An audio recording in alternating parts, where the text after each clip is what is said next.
What is so special about Gemini Man is at the center of it is the technology where you can take someone and you can have a 50-year-old version and a 23-year-old version of them interact in a scene, and it's photorealistic.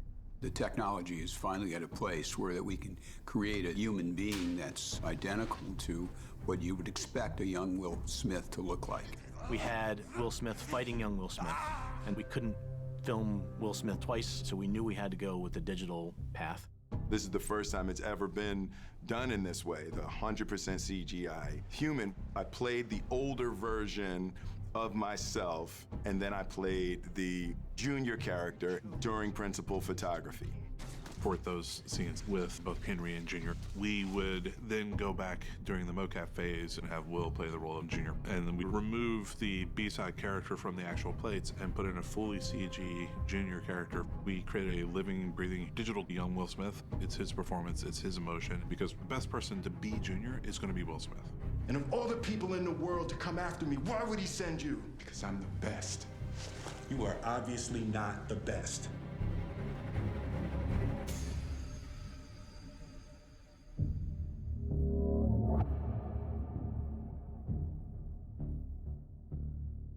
Creating a digital human is probably about the most difficult thing you're going to do in visual effects. Since I got into visual effects 26 years ago, it was something talked about and something that we wanted to do. It took many, many, many steps in building upon successes and failures of the past to arrive where we are today. To pull it off, we had to invent new technology. It's building off some things that we've had in the past, but there is a lot of new innovation and new development that the Weta team pulled together. Right, and not adding another one. Yeah, the big sky panels out the window, just cock them around another 5 degrees on the face. Weta care about drama, they care about emotion. That's what we talk about the most. We did just have a call with Aang. It went really well. Pretty much no surprises, so everything that we expected to hear, we heard. The technical stuff, it's important too. But we spend most of the time figuring out drama and emotions, and then the look, and how to reach that look. It's interesting that Aang is not the kind of guy who will sit there and give you a ton of specific notes. He's the kind of guy that will sit there and talk to you philosophically for an hour, and at the end of it, you know exactly what he's trying to get. So he's been very passionate, very specific about where he wants Junior to end up. Do a version without looking at the guy, just know. Just no, got it, yep, okay. Our task is, first and foremost, is to make Junior look as real as possible, making sure that every little detail and sort of muscle flex and little tweak on the face is actually recaptured from Will's actual performance. Then you sent me to kill him. Of all the shooters in the world, why would you send me? Nothing is more rich in nuances than human faces, because that's us. When I think about digitally creating a human being, I would be more interested to study on his face, to look at his inner life, rather than action. Do you trust me? The thing that's so insanely challenging about this is the subtlety. You'd be surprised how much old and young Will Smith are very similar to each other. He hasn't changed quite that much as you would expect. So the challenge for us has been trying to go back through all of his early work, find those good angles, find those characteristic moments that we understand Will Smith being Will Smith, and making sure that our model fits to those and that our model can hit those. They were actually using the Bad Boys 1 version of myself as the model for the look and the physical feel of the character. You gotta stand your men down now. You did the right thing, Junior, walking away from him. Then the real work started when the animators went in and began to create the character. So how do you create young Will Smith? And that really came down to artists at Weta. I think that the technology in this case is a part of what creates the authenticity. People have played younger characters in the movie where you make the hair all gray and you make the person older and then you make them younger, and that is an interesting approach, and acting-wise it's spectacular to be able to do that, but this technology allows you to see something that is shocking and jarring and beautiful and technologically exquisite. Why would I be with him? You sent me to kill him, didn't you? We were trying to understand why Will Smith isn't just any other person. What separates Will Smith from 3 other guys that kind of look like Will Smith? You know, he's got some amazing features. He's got these really charismatic eyes, and if you don't get them right, it just feels like some soulless creation. He has this really characteristic and emotional eyebrow that you have to get right. His mouth in particular was quite a big one. As a matter of fact, in our look dev tools, we have a specific branch that takes care of the shader of the mouth and the teeth and all that kind of stuff. A lot of the poses we do in animation are done based on muscle movements. So Ali, the facial modeler, goes through and he finds specific references relating to those muscle movements. We also do a fact session based on the older Will Smith, and that's how we can relate the old versus the young and sort of get that correlation working. We create what is known as the facial rigs or the facial puppets. It's basically a set of sculptures for the actor, and then we hand that to animation, and animation gives him life. So the more we can focus on the actor puppet to create a likeness to current Will Smith, and then map that to a junior puppet, which is the character puppet in this case, it allows us to make sure that whatever nuance we're getting from Will show up in Junior properly. We developed a new subsurface model for the skin shading effectively, which took us away from very traditional approaches as it described something more in a more physical way. For instance, like the skin has been described with real pigmentations of melanin and the density of this pigmentation, which contributed to the appearance of the skin, which is more grounded in the physics or the real world behavior of light and skin. But it also makes it a bit more difficult and challenging because it's not quite as intuitive, but it provides you with a richness and a complexity of view-dependent appearance of the skin, something that hasn't been done before. It's not really any one thing that makes it successful. It's a lot of tiny things that all have to work as a symphony to pull it off, down to the way the pores in our skin collapse when you smile, the way light goes in your skin, bounces around, and those little cues to your mind, while you may not be able to point and say it's that, they just add up and something feels synthetic and not real. When you have a very emotional scene, the character really strikes a heavy pose, and you will see all the wrinkles becoming yellower, and then the blood pumps back and they become redder and all that kind of stuff. Sweat in particular was mostly dealt with additional layers of materials on top of the basic material of the skin. And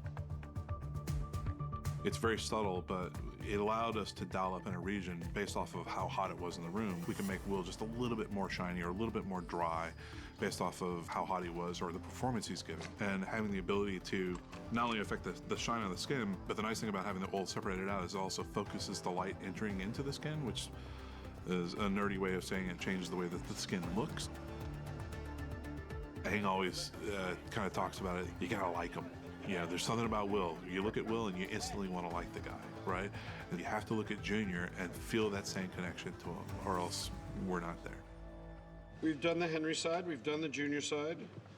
I believe that ends our ghosting adventure, correct? Yep. Yes, sir. During filming, one of the challenges we have is the reality that there's only one Will Smith. So if we needed to perform 2 roles at one time, it becomes hard. And action. So what we did was we had what we called the A-side, B-side approach. For those shots, Will Smith would play Henry, and then a stand-in would play Junior. And then later, they would swap roles. The A would become the B, and the B would become the A, so that we got a chance to have Will Smith play both sides against himself.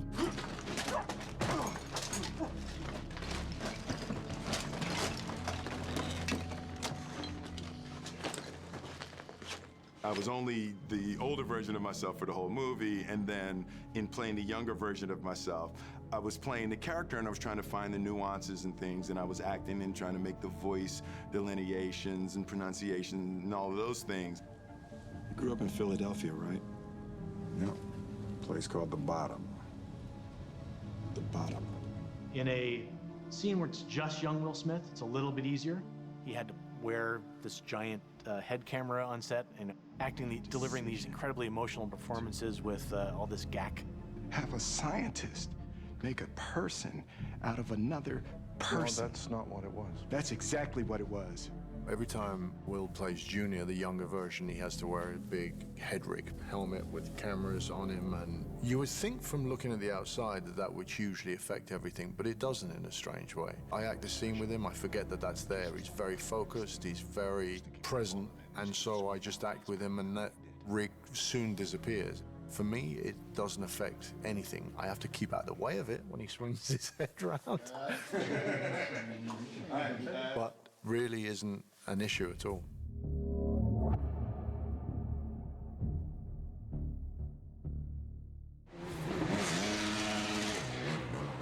We're on the section of the chase we call the seawall.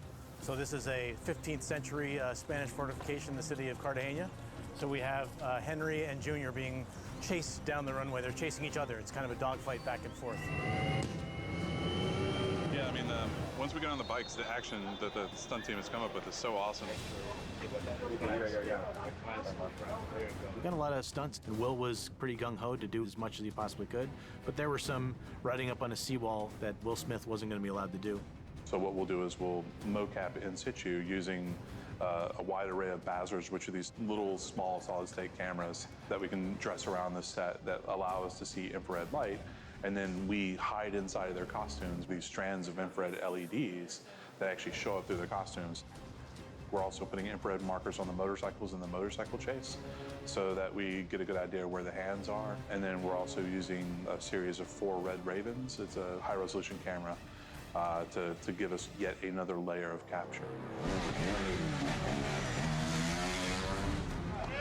Oh, yeah. And then later in mocap, what we'll do is we'll come back and we'll have Will in a mocap suit with a helmet rig playing the role of Junior at that point to himself from photography that we shoot during the shoot.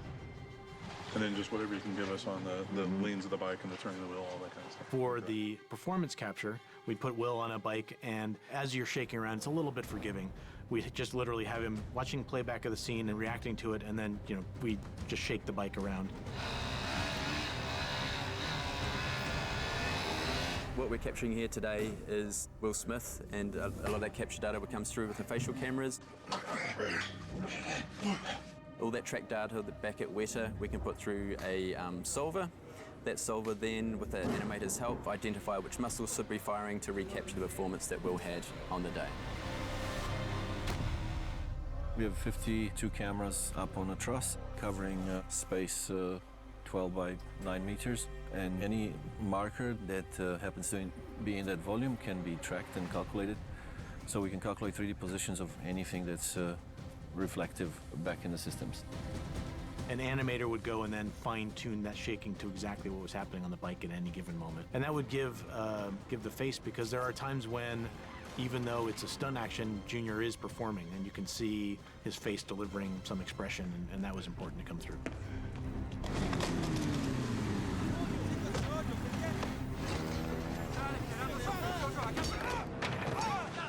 With visual effects and with what we're able to portray now, we're able to do things that we can put you on the motorcycle. There's point of views on the seawall chase where you're on the bike that you haven't seen that before. Because we are able to make a convincing character, we can be right there with them. You can see the hands where if you're actually out on the set, you'd have someone trying to crouch underneath the camera and you just couldn't get those point of views. So to be able to do that now allows this different immersion quality and hopefully excitement that you haven't seen. He drives the performance, then we'll have to animate it. We'll spend a year doing it. It's very, very difficult. People think digital work is technology. It's kind of a cold, or just doing monsters. It's not. To do what we do, it's intense filmmaking. It's absolutely craftsmanship and labor of love. It's pure artistry. It takes a long time, a lot more effort. It's a lot harder than directing actors, to me.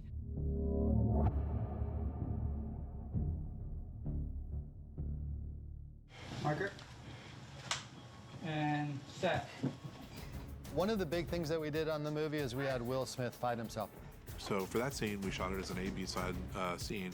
Means that we have to come back in and remove the stand-in's performance and put Will Smith's digital performance on top of that.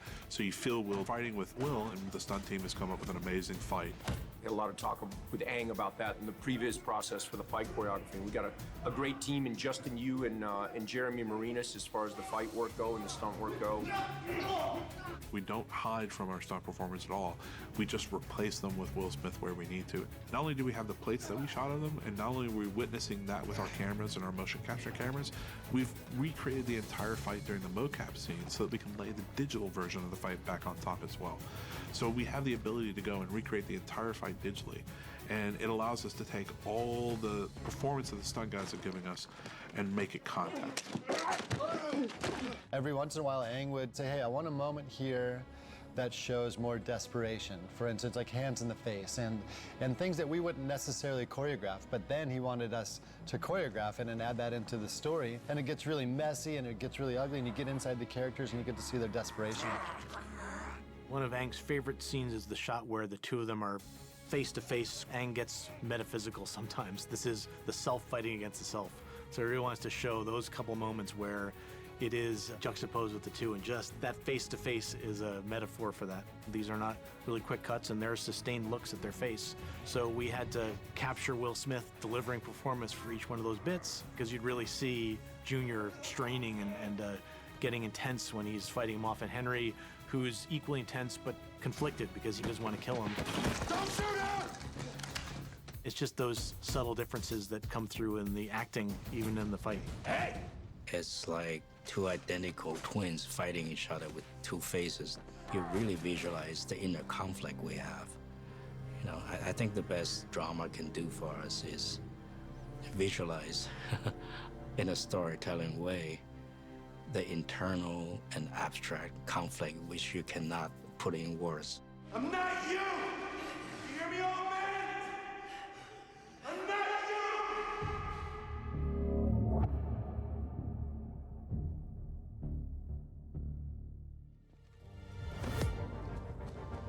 Junior 2 is the even more improved version of Junior 1. It's the last surprise in the movie. So for us, it was a little bit of like trying to find out who Junior 2 actually is and what makes him unique and distinct.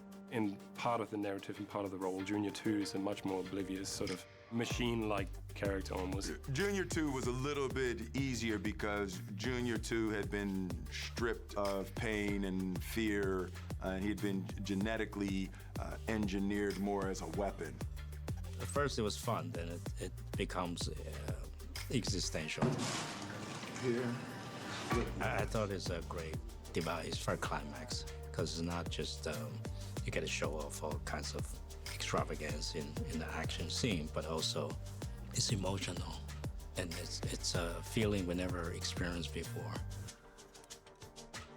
This film is an opportunity to tell a real human story, a real personal story, but through a lot of advanced technology, a lot of complicated effects that no one's ever done before at this level. And yet, at heart, it's a relationship story between two people. That woman used to whoop my ass. Did you deserve it? Usually. It's funny, with visual effects, quite often you're trying to work yourself out of any recognition. So it's kind of this double-edged sword. I want people to know and appreciate the effort that we put into Digital Junior. But in the same sense, I want them just to watch Junior as a person. But for us to pull it off, it's a milestone in Digital Humans.